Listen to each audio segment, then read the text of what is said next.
Bom dia, pessoal. Vamos de BTC na manhã dessa segunda-feira, 20 de junho. Agora 11 horas e 33 minutos aqui na Espanha, no Brasil, 6h33 da manhã. Eu estou aqui no gráfico de 4 horas da BTC. A gente finalmente conseguiu migrar para a banda superior do canal de Keltner. Aqui no 4 horas a gente não conseguia circular, transitar pela banda superior desde 6, 7 de junho, quando teve início essa queda brutal aqui, ó, que levou a BTC para o seu fundo. Em 18 de junho chegou a bater 17.622. Há vários indicativos autônomos no sentido de que a gente já teria encontrado o fundo dessa história. Já já vou falar sobre isso. Aqui no diário, a gente abriu o primeiro candle comprador no diário. Esse candle de hoje, do dia 20, aqui no Heikin Nash, é o primeiro candle comprador desde o de 8 de junho, que foi basicamente quando, logo depois de perder a banda superior no 4 horas, a gente abriu um doji aqui no diário, e aí a partir do dia 9 foram só candles vendedores, né, até o candle comprador de hoje. Na projeção, a linha superior e inferior da nuvem então estão ameaçando ficar flat, o que é bom. Aqui nesse meu indicador aqui, ó, o Whale Tracker, houve uma grande compra de baleias entre 17 e 18 de junho, hoje já é dia 20, ou seja, isso aqui é outro indicador de fundo. Sempre que há uma movimentação grande de embarque de baleias na BTC, é um indicador de que pode ter sido o fundo dessa história. Lembrando que são considerados baleias compras acima de 1.000 BTCs.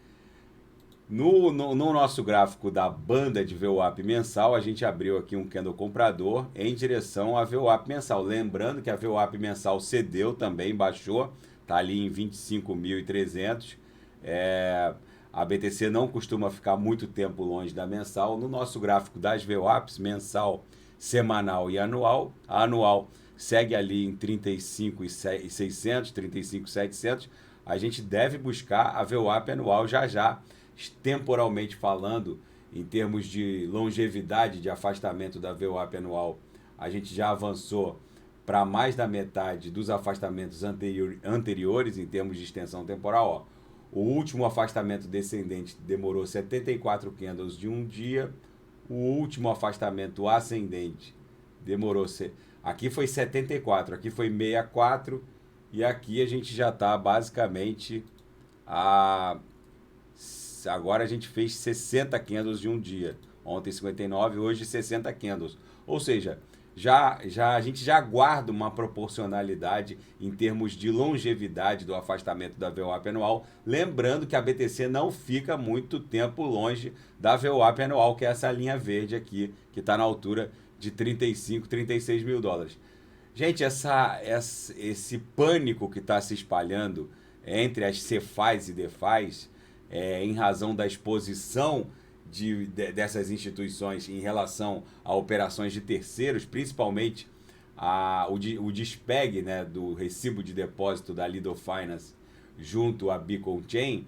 Muitas CeFIs e DeFIs que tinham ETHs dos seus usuários alocadas, custodiadas, se valeram dessa possibilidade de fazer o stake na Beacon Chain, que é a primeira fase da migração do consenso de Proof of Work para Proof of Stake na rede Ethereum, com a vantagem de que esse recibo era pegado a 1 para 1 contra o Ether. Então, se eventualmente um usuário quisesse sacar essa CeFi ou DeFi, iria na Lido Finance, trocaria por uma ETH real e bancaria o saque do eventual usuário que quisesse retirar os seus Ethers de uma CeFi ou DeFi. O despegue desse recibo de depósito, vocês vejam que agora, vou dar um refresh aqui, ó, vocês vejam que agora ele está 1.057. E a ETH no mercado está 1.119. Ou seja, despegou forte. Isso aqui promoveu um efeito cascata entre diversas CeFIs e DeFIs. Isso tudo, gente, me lembra aquela crise, aquele pânico de banqueiros de 1907, em que houve uma desconfiança entre os banqueiros que acabou contaminando todo o sistema financeiro em Nova York e se espraiou por todos os Estados Unidos da América.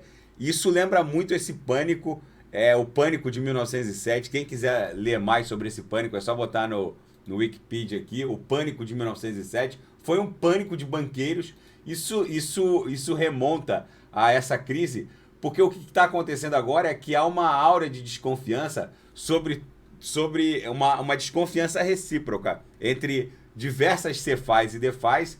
Só que o fato é que muitas delas não estão tão assim com as contas comprometidas, mas esse desespero de saques em sequência, aí sim pode desencadear um efeito dominó mais exponenciado.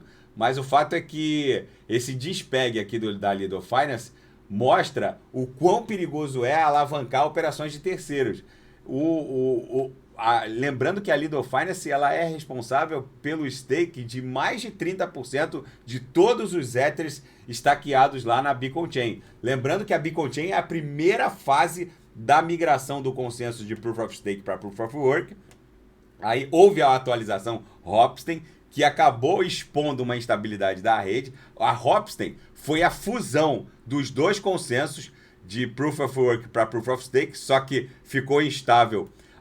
O Proof of Stake acabou tendo esse consenso adiado mais uma vez, já é o 10º adiamento que a Ethereum Foundation anuncia. Lembrando que quando essa fusão estiver completa, num terceiro momento, ou seja, primeiro criaram a Beacon Chain, depois vão concluir a fusão e numa terceira etapa eles vão vir com a Difficulty Bomb, que é a bomba de dificuldade que vai desestimular a mineração por Proof of Work, basicamente estimulando somente a Proof of Stake.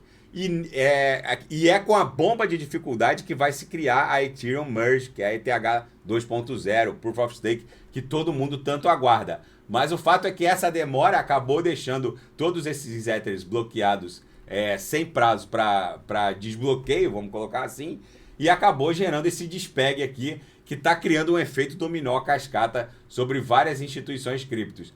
Gente, na seara dos fatos, o nosso gráfico, que muita gente pergunta, o gráfico de Renko, a gente está abrindo aqui estamos em vias de abrir mais um quadradinho verde aqui, ascendente, o que pode ser o início de uma pernada assim, impulsiva mais ampla. Olha aqui, vejam que o desenho está quase sendo concluído, falta pouquinho.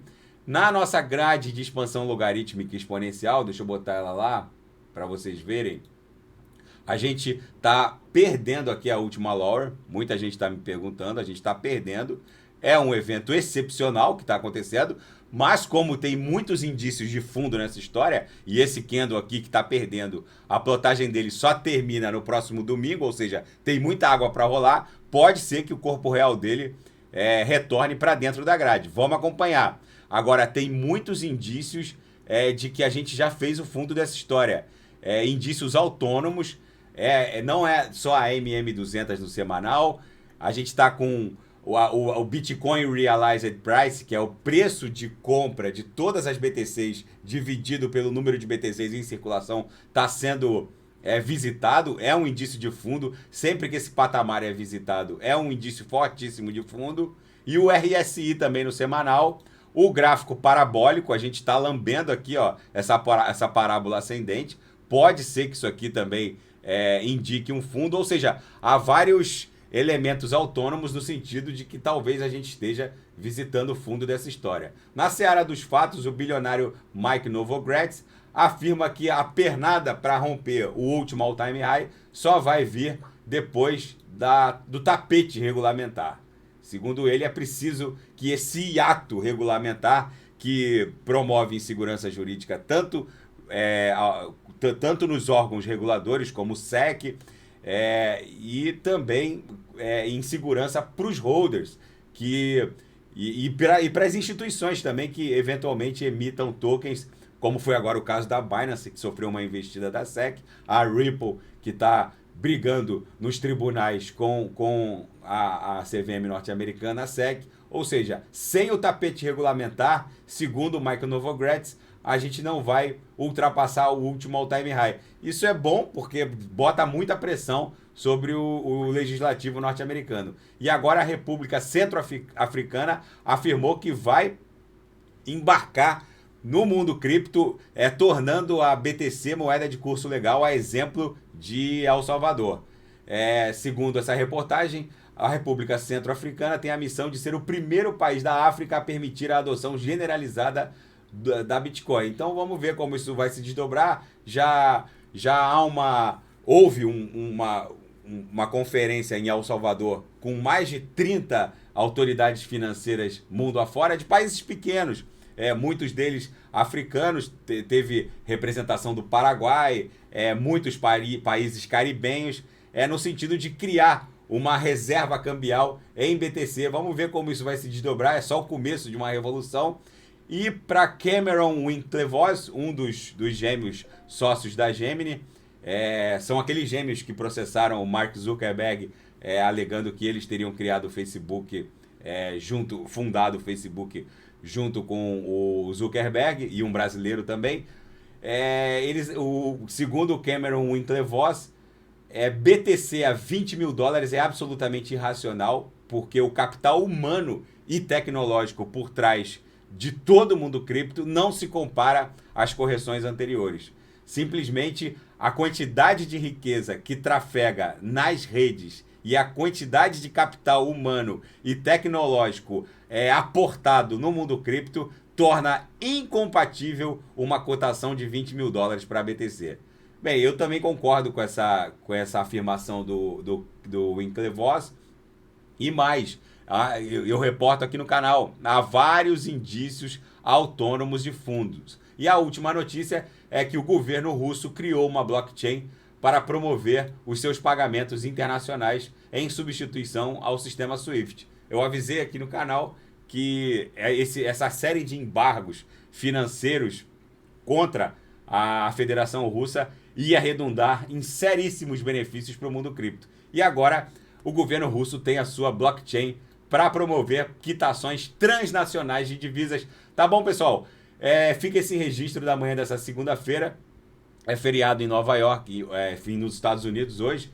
Então o mercado ali vai ficar meio morno. Vamos ver como vai se desdobrar, tá bom? Quem quiser sugerir alguma análise é só colocar nas mensagens abaixo. E o mais importante, a BTC já está transitando na banda superior aqui do canal de Keltner no 4 horas. Vamos ver se ela consegue buscar o centro gravitacional da nuvem ali na altura de 22, 23, podendo até romper a nuvem eventualmente acima de 23.700. Daqui a pouco eu volto com ADA XRP, Shiba Inu, tá bom? E quem quiser sugerir alguma análise é só colocar nas mensagens abaixo. Grande abraço, até daqui a pouco.